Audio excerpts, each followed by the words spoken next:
Level 1. The Lucky Idiot. You are 19, maybe 23, in a friend's kitchen with sticky cards, bad lighting, and $10 buy-ins, stacked in wrinkled bills next to a bowl of chips. You barely know the hand rankings. You think a straight beats a flush for about 5 humiliating seconds. Then you shove all in with Ace King because it looks pretty, spike an ace on the river, and drag a pot big enough to pay for pizza, and make you feel chosen. That is the first trap. You believe poker is about guts, reading faces, and having the courage to say all in like a movie villain. You think the loud guy is good because he talks like he is. You think folding is cowardice. You think luck is a personality trait. The game feels simple. 2 cards, 5 cards in the middle, make the best hand. What could be so deep about that? Then you sit in a $1 online tournament or a 1-2 no limit cash game at a real casino and learn the hard way that your kitchen heroics do not travel. The chips sound different in a casino. The dealers are fast. The old guy in seat 6 never jokes and somehow always has it. You call too much. You chase draws with the wrong price. You show your bluffs because you want credit. By the end of the night, your first $50 is gone, and the worst part is not losing. The worst part is realizing the boring players were letting you donate. Now you have a choice. Quit and call poker rigged or admit you are the fish. If you stay, the next level starts the first time you look up hand charts instead of highlights. Level 2. The rules guy. Now you are the person with a browser full of tabs and a notebook full of bad handwriting. You memorize hand rankings correctly this time. You learn what position means. You discover that being last to act is not a tiny detail. It is a weapon. You download free pre-flop charts. You start saying words like pot odds and expected value, half understanding them and using them anyway. Your game gets less embarrassing immediately. You stop limping every hand because you want to see a flop. You stop calling giant bets with bottom pair because maybe they are bluffing. In a low-stakes home game, you suddenly look like a genius just for folding trash and raising strong hands. That is how low the bar is at this level. The first clean little win feels incredible. Maybe you turn $100 into $200 over a few sessions.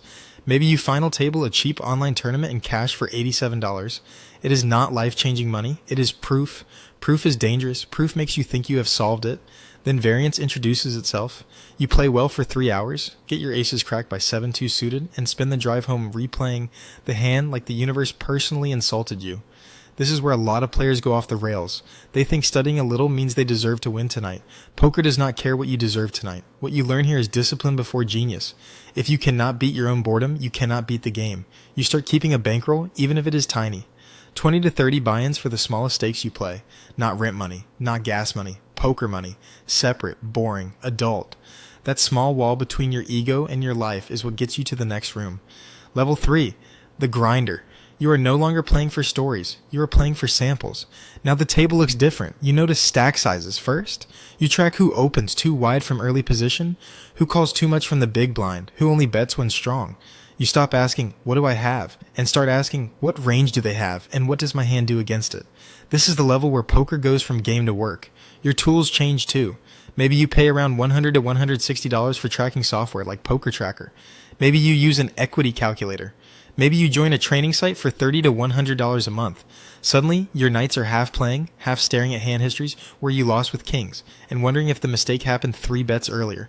You also meet your first rival, not a movie rival, a quiet one.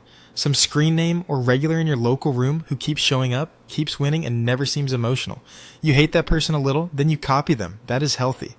At this level, you might beat tiny online games for a few big blinds per 100 hands or pull steady money from soft 1-2 live games. Maybe you make a side income of a few hundred a month, maybe a few thousand in a good stretch. It still swings wildly. One week you feel brilliant. The next week you are certain you are a fraud. The hard lesson is that being better than recreational players is not the same as being good. You can bully weak tables and still bleed money against competent regulars. That pain pushes you into the real educational jump. Not just playing your cards, but playing the person across from you. Level 4. The reader. This is where the game gets expensive in the head. You sit down, glance once, and start building stories. The nervous tourist overvalues top pair. The local reg underbluffs rivers. The young online convert uses too many small continuation bets because that is what the solver likes. Except this table is full of people who do not fold enough for that to print. You begin to understand levels of thought. What do I have? What do they have? What do they think I have? What do they think I think they have? This sounds ridiculous until it wins you pots. You also learn the dry, cruel truth that most players level themselves into nonsense. At small and mid stakes, fancy mind games often lose to simple value betting. The guy in the baseball cap is usually not running a 4-layer deception tree. He probably has 2 pair and wants to get paid. Congratulations. Poker wisdom is sometimes just not lighting money on fire creatively. Your bankroll grows because your ego shrinks. You move up more carefully. 30 to 50 buy-in starts feeling responsible, not paranoid. If you play tournaments, the swings are even uglier, so the roll has to be much deeper. You learn that a six-figure score on social media can hide 6 months of pain and markup debt behind the picture. Now you have real decisions. Stay a winning hobbyist or push towards something closer to a profession. The next level begins when the spreadsheet matters as much as the showdown. Level 5, the semi-pro. You are still answering messages from normal life while secretly calculating whether tonight's session is worth more than tomorrow's shift. This is the awkward middle. You are too serious to be casual and not stable enough to call yourself a full-time professional with a straight face. Maybe you work weekdays and grind nights.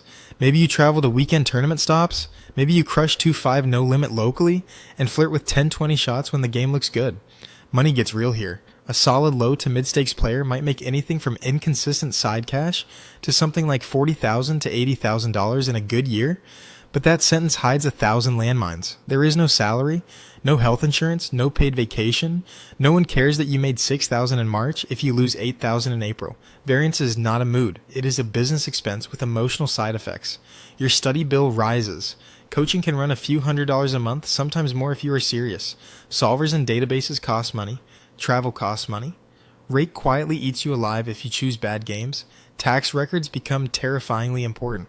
You start saving receipts, logging sessions, and realizing your glamorous gambling dream has turned into bookkeeping with adrenaline. The hardest lesson is lifestyle pressure. Family asks when you are getting a real job.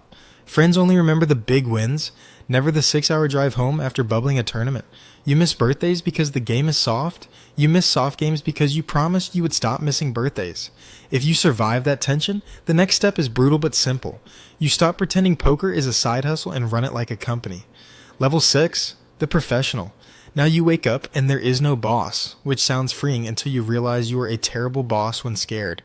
A professional poker player is not just someone who wins. It is someone who can survive the invisible parts. You have a dedicated bankroll, living expenses separated from playing funds, a study routine, a game selection process, and rules for when not to play. You know your best format. Maybe deep stacked live cash, maybe online 6 max, maybe multi-table tournaments if you have the stomach for a long stretch of feeling cursed. This is also the level where the public fantasy breaks apart. Outsiders imagine sunglasses, bluffs, and easy money. Your real life looks more like 12 tables open online, a water bottle, a notepad, and the emotional discipline of a monk who pays self-employment tax. Even a strong pro can have brutal downswings. Tens of thousands gone over a bad month is possible at the wrong stakes. Your hourly might be great on paper and still feel fake because the graph moves like a heart monitor. The better you get, the smaller the edge. At micro stakes, a strong player might post a healthy win rate. At mid stakes, it compresses. At high stakes, every mistake is expensive and everybody has software.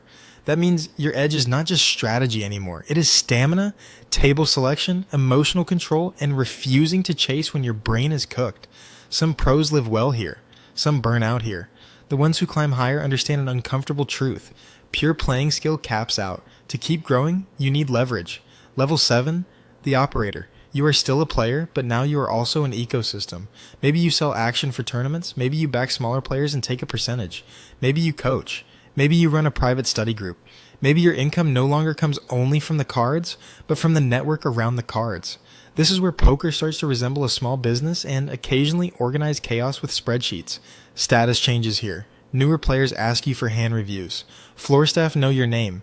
You get invited into softer private games because you are good for the lineup, or because the host respects that you do not act like a clown after losing a flip. Reputation becomes money. So does trust. You also see the dirtier side. Makeup deals go bad. Horses hide results.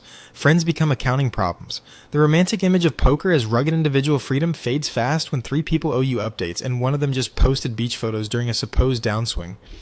Business, very sadly, has entered the chat. If you handle this well, your annual income can spread across winnings, coaching, swaps, backing profits, affiliate deals, and content. For some players, that is the difference between surviving and building actual wealth. The next level belongs to the few who turn poker skill into public gravity. Level 8, the name. Now people know you before the shuffle. Maybe you have a stream. Maybe you post hand breakdowns. Maybe you win a major event, final table something televised, or become a respected crusher in a specific format. You do not have to be a household name. In poker, A name often just means the right 2,000 people know exactly who you are.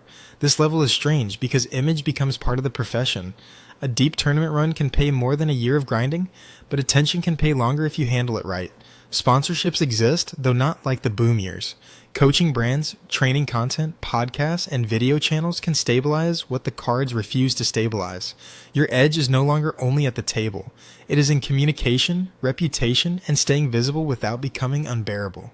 But fame in poker has a sharp edge. Everyone sees the bracelet photo or the six-figure cash. They do not see the years of travel, the hotel carpets, the airport food, the skipped weddings, the panic after a downswing, or the fact that one public punt can live online forever. At this altitude, your mistakes become content for strangers. The players who last do one thing well. They diversify before the game forces them to, which leads to the endgame. Level 9, the endgame.